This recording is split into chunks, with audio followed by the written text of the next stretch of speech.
So, welcome back student to the next class of nonlinear optics.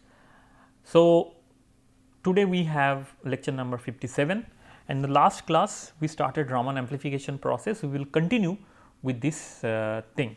So, let us quickly go back to our original problem, that we want to find out how the Stokes wave will going to evolve, and in order to find out how the Stokes wave will going to evolve, we need to solve the differential equation that we derived in the last class.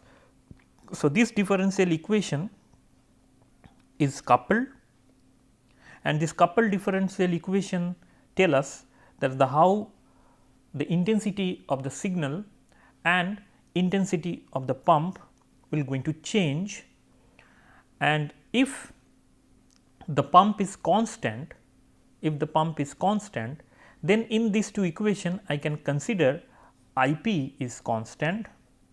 So, life will be simpler and I can solve, it seems that I can solve this coupled equation by decoupling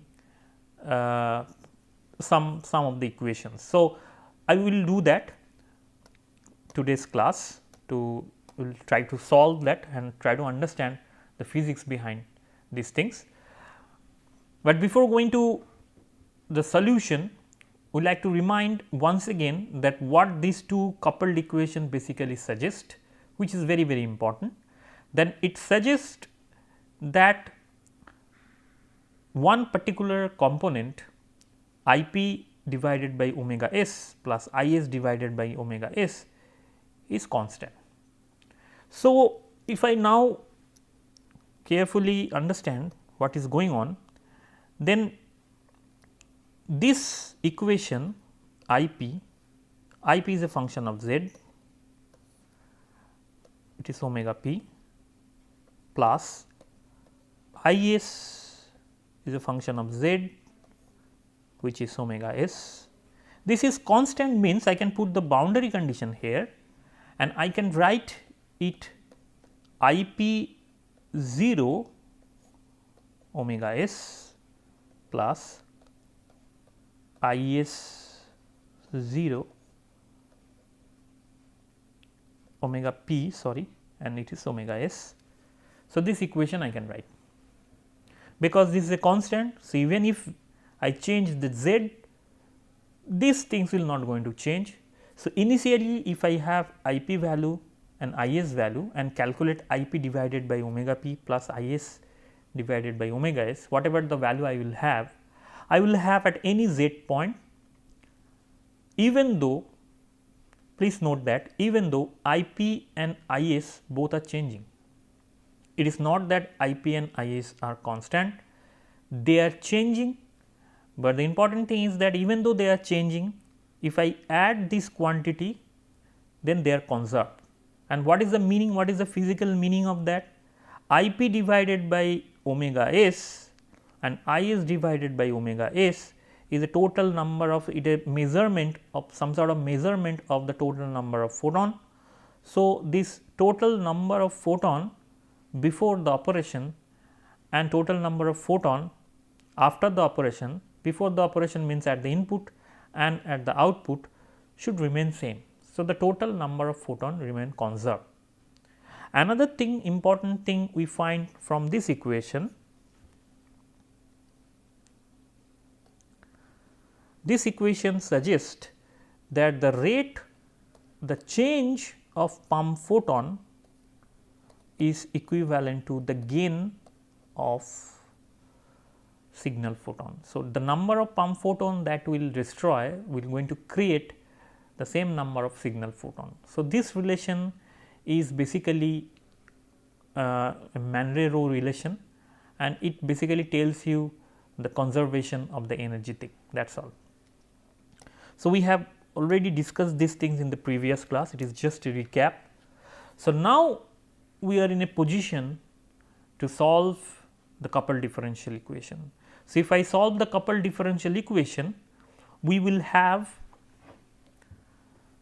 this equation in our hand, and this coupled equation it is now not remain coupled, because I p is constant. If I p is a constant, So, the second equation related to I p, the second differential equation related to I p is 0, or that means this equation, this coupled equation is not remained coupled anymore. So, if I p is constant, then the solution is very quick, one can solve this very easily, that this is my equation where G r I p is a constant. I can put I s here and integrate it over 0 to z, right hand side also I integrate over 0 to z, and the solution is something like that, where we find that I s will going to increase exponentially, which is expected, because we are talking about gain. So, if we solve this differential equation, we must have something in our hand which is having an increment, and in this case this increment is exponential in nature. So, this is some sort of exponential growth. So, once we have the solution, we can readily understand that we have exponential growth in our hand when I p is a constant. That means, physically this is our system. I launch pump omega p and small signal omega s. In the output I have omega p and also omega s, but this omega s is amplified, and this amplification is now exponential in nature. So, this exponential thing depends on z. So, if I increase the length of this material where this Raman process is happening, this material where chi r is there, chi r is a Raman susceptibility term which is inside this G r, mind it. So, then what happened, that we will have enormous amount of signal, but you can readily understand that this is a non-physical kind of solution, because this extra energy, from where we will get the extra energy is, that is from omega p. So, omega, the field related to omega p or the pump. So, pump has to decay. So, in realistic consideration, so pump will not remain constant. So, it will going to decay. So, this structure will not remain same. So, there will be some difference. So, only for initial case when z is very small or the efficiency is small, then only maybe this exponential expression is acceptable. But if we have long distance or the efficiency is large, that means we are generating omega s very efficiently, then this exponential modeling is completely a failure, because physically it will not going to give you anything. But the important thing to understand this exponential model is that, so with this expression you can readily understand that the signal will going to increase without doing anything, without calculation, without much calculation rather. If we have the equation and if we put the condition that I p is equal to constant, then you can readily say that there will be some exponential growth of the signal, or in this case the Stokes wave. Well, now also it is my duty to show you the real case, and this real case happens when we have the depleted pump situation. The depleted pump situation means the pump is now not remain conserved, and d I p dz, d I p dz is not equal to 0. If this quantity is not equal to 0, then that means I need to solve both the equations simultaneously, and I need to decouple this equation and then try to solve. Again, this is not a very tough task to decouple these two equations, because we have an additional equation in our hand and we will go into this additional equation to solve this. What was the additional equation? The additional equation is this relation, which tells us that I p divided by omega s plus I s divided by omega s, I p divided by omega p plus I s divided by omega s, this quantity is conserved throughout the process. That means, if I write very clearly, it should be I p function of z divided by omega p plus I s function of z divided by omega s is equal to constant, that means I 0. When these things is constant, what additional advantage we will have? We can replace I p and I s in terms of I 0, which is a constant. So, this decoupling thing become quite easy, because in order to decouple, what we need to do?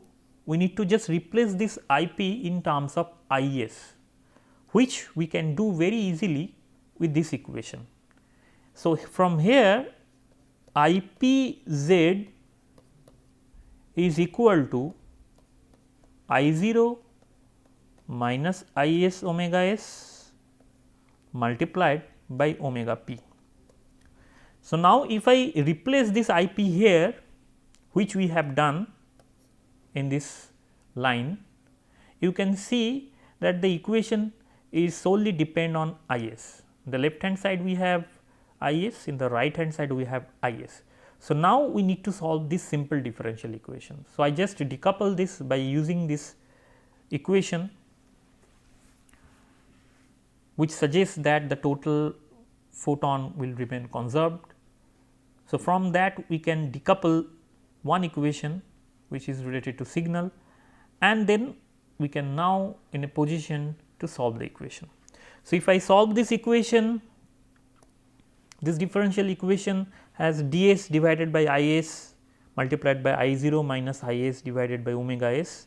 So, this is a 12th class problem, how to solve this differential equation, and I believe you can do quite easily these things. I can just divide these two things in this way as shown in the right hand side in this way, and in one part we have 1 by I s and another part 1 by I s, but slightly different way. So, if I do this separation, then it will be easier for us to integrate, and this integration can simply give me log of ln of I s with the boundary condition 0 to z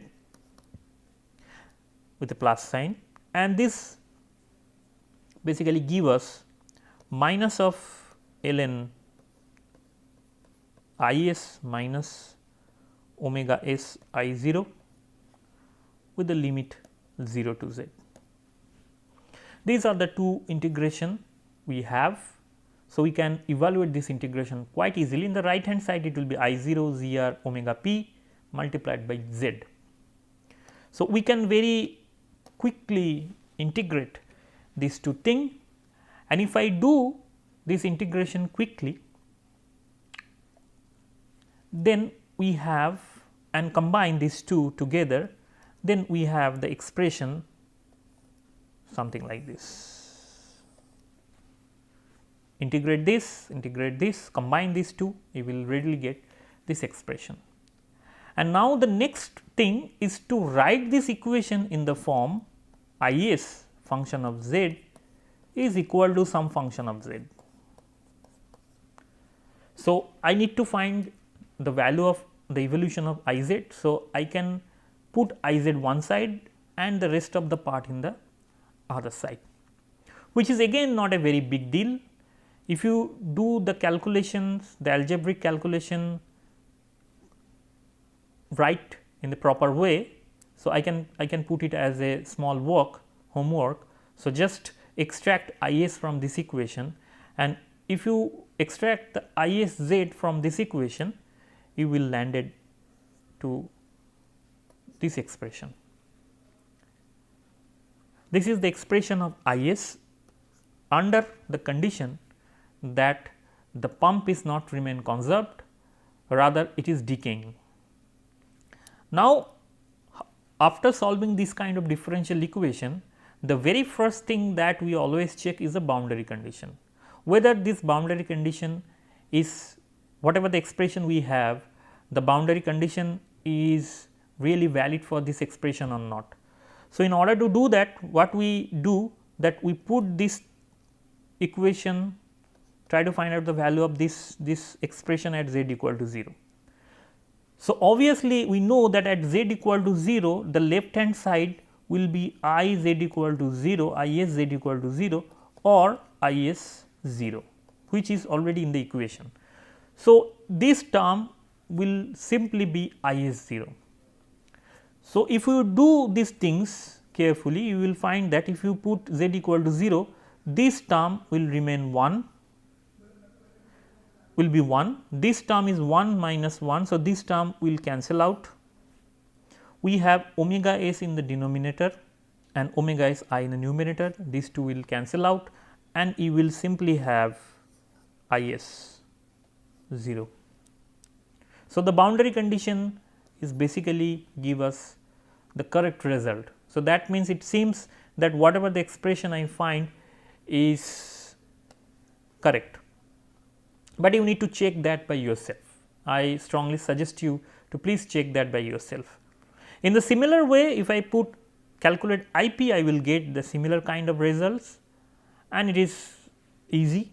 If you calculate IP, then you can also calculate IS. There are two ways to calculate IP. You can use the fundamental differential equation, that solving IP dz is equal to minus of omega p omega s gr is ip, and another equation dis dz gr is ip. So, you can solve again in the similar way these two coupled equation, or you have is in your hand. So, you just make a derivative of these things and you can have ip. So, ip will be derivative of is divided by gr is. This is another way, but these things will be a bit complicated. So, it is better to use another process, and that process is ip z. You have another equation in our hand, mind it, omega p plus is z omega s is equal to I 0. Is is known. So, ip will be I 0 minus of these things multiplied by omega p. So, this is another way to find out this equation of ip. Well, I believe you people can do that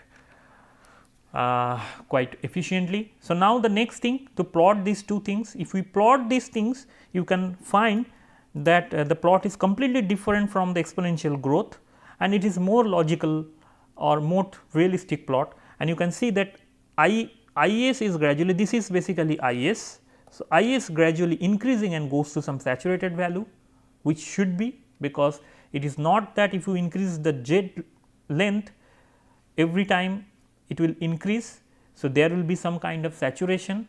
So, with the increment of this length, only thing that will increase in the initial part and then it go to saturate, and IP will go down because it is basically give the corresponding energy to amplify. So, finally, we will say something about the application of this Raman amplification, and this Raman amplification basically applied in Raman laser. It is some sort of lasing action. You can see that you launch omega s and you are getting the amplified omega s. So, one can use these as a amplifier, and in fibers extensively this Raman amplifier is using. The fiber which is made of the silica, if I plot the Raman gain.